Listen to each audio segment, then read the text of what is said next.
For any guy looking to make cold approach a part of your dating repertoire, let's learn how to get started right now. So, in essence, this is, if you can see the board, how to cold approach. There's two parts to doing cold approach. One is having something to start the conversation with, and two is getting yourself in front of the girl. That's pretty much it if we had to boil it down to those two, right? So, the conversation starters, what we call openers. That's the technical term for it. Now, opener is just something you use to get it going.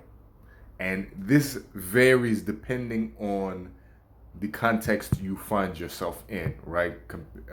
A girl on the street as compared to someone in a bar, as compared to a girl sitting around with her friends, right? The context is makes all the difference in this case. So there's four types right here, four types of openers. One is indirect. So indirect is basically asking an opinion, asking for help, asking for advice, asking for direction. Hey, do you know where this coffee shop is? Hey, do you know where this pizzeria is? Hey, do you know where this Uniqlo is? It doesn't matter what it is, right? So that's the essence of indirect. The second type is situational. So you point out something in the environment that you and the girl can or have experienced, right? You're on a train sitting next to a girl, and some drunk guy who had too much of a good time that night or that day starts throwing up. And then you make a joke about it. And then it continues into a conversation from there, right? Things like that, situational. It could be a cool shirt. It could be something she's wearing too, right? She's out with her friend and she's happened to wear the same pair of jeans that her friend is wearing. So you comment on that. The third is direct. So direct opening is telling her you like her or you like something about her up front. So you're the most elegant girl I've seen all day. Right? That's an example of a direct opening. There's a reason as far as direct, there is really only two scenarios that you should use direct in. I go into detail about this in a different teaching. If you want links to it, I've written about it. I will link the article and videos about it explaining why. And the fourth is neutral or intrigue. So this also could be directed to her, but it's more of an ambiguous thing, right? Instead of saying she looks elegant, you say she has an interesting look to her. You have an interesting look about you, or you have an interesting style about you, right? It's very vague, it's very ambiguous, it's kind of murky. You can't really pin it down. So, the second part is putting yourself in front of her. So, just finding a way to initiate, right? The physical proximity. Just getting yourself in front of her or close enough to start the conversation. For example, if she's walking around, which is a high percentage, if you're out and about, you don't really go to bars, clubs, etc.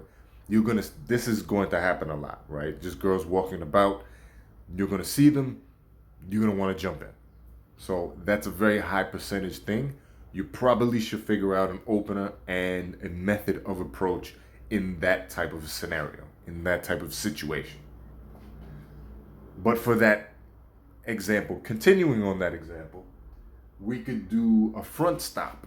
So stopping her in front before she gets to you, 2, 3 feet in front, slow, gradual, right? Not abrupt because it's too late and it's too jarring. and you want to stop her as soon as possible. You want to start the process of stopping her as soon as possible. So as soon as you see her, as soon as you see this is a girl I would like to talk to, then you start working to get her attention as soon as you do. And so she gradually comes to a stop. You could also do a side stop. So someone like Justin Wayne had a stop where it wasn't in front, it was from the side. He would come from the side, tap, and then point to, I mean, kind of an undisclosed location. He's just pointing somewhere where she has to look and turn and stop like that. And that's how we got her to stop, right? So it's more of a side stop. You could also side stop it in the way where you're walking slightly ahead of her on the side, and then you turn, slow down, and stop like that. And she sometimes will reciprocate and slow down and stop as well. So that's kind of another side stop that you could do. You could also walk with her. It takes more experience and more skill to do that because it can seem very intrusive. It can seem like hassling. So you really do have to be really good at it. You've got to get it wrong a bunch of times, and it takes practice. The example two, if she's sitting somewhere, which is also a very common example, it will happen a lot. You'll notice girls sitting out in a outside in a park or an open air cafe, open air mall, something like that, right? You could walk straight up to her. Like again, we're talking about the logistics of initiating the conversation. You could walk straight up to her, or you can walk past and double back, which makes it seem more of a serendipitous thing. Like, oh, well, I just noticed this. Let me go back and say something, right? I just noticed her. I just noticed her shirt or whatever it is. Let me go back and say something. So, a rule to follow with both of these is that you want to make sure your opener and method of approach are as natural, as incontrived or uncontrived, however you say it, as possible. You do not want it to seem like you thought about this for ages, right? You want to make it seem like it just happened, because that builds positively to the interaction as a whole. It builds positively to what comes next. So you want it to seem natural. That's why in the case where if she's sitting somewhere, if you walk straight up, that can seem like, okay, this is Mr. Big Shot guy. He does this a lot. But if I walk past and I suddenly, I double back, that's different, right? It's like, oh, wait, let me go and say something about that. It seems more natural. It seems more spontaneous. It just happened, right? It just happened. The next thing we have to understand in opening is the environments that we will be opening in. So there's two types of environments. A lot of people get it. They try to make the distinction day game, night game, and what is one compared to the other? Is it just the sun is out? Is it this? A better distinction is social and non-social environments. Social, non-social environment.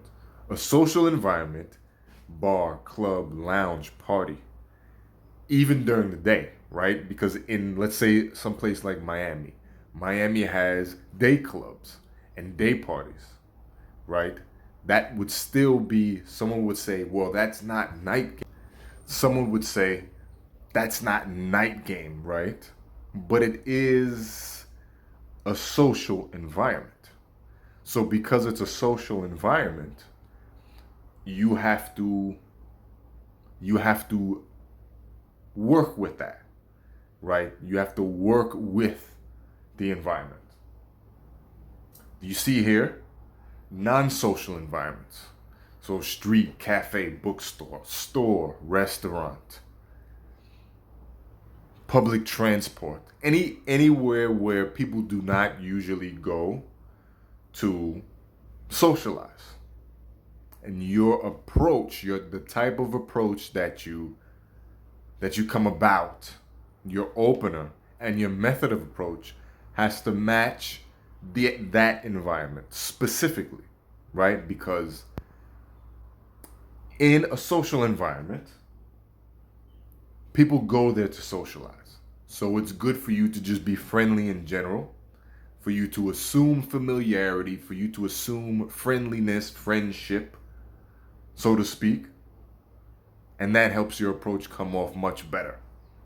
In non-social environments, you have to warm people up to socializing, right? People don't walk down the street to be talked to, right? They walk down the street to get where they're going. They don't care about anything else. So we want to keep that in mind, right? If we're in a place where this is not usually a place where people go to chat with someone, that's going to affect how you start the conversation, how you go about it, what you do in the conversation. So keep those things in mind, right? Just to recap, 2 parts: conversation starters and getting yourself in front of the girl. 4 different types of conversation starters: indirect, situational, direct, neutral, or intrigue, as I would like to say. Getting yourself in front of the girl, figuring out how I can put myself in good enough proximity to start talking, right? To kick off the conversation. You want to make sure that your opener and method of approach is as normal and natural as it can possibly be to the environment as it can possibly be. In social and non-social environments, you will have to, in social environments, it is better to adopt a friendly, assuming familiarity style, as opposed to in non-social environments where you have to warm people up to talking, just because of the nature of it. Keep those in mind. I'll go into depth later on, especially about the specific context to use direct in, right? Direct is used in 2 specific contexts. I know I mentioned it here as an option, but there's really only 2 ways to properly make it work. Otherwise, it seems a little contrived. It seems a little try hard. But other than that, I hope you enjoyed and got a lot of value from it. Like, subscribe, more to come. Anybody who wants to learn the nuts and bolts, the how-to of cold approach, this is what this channel is for. Tell a friend, every friend you have, this is the place. So, see you soon.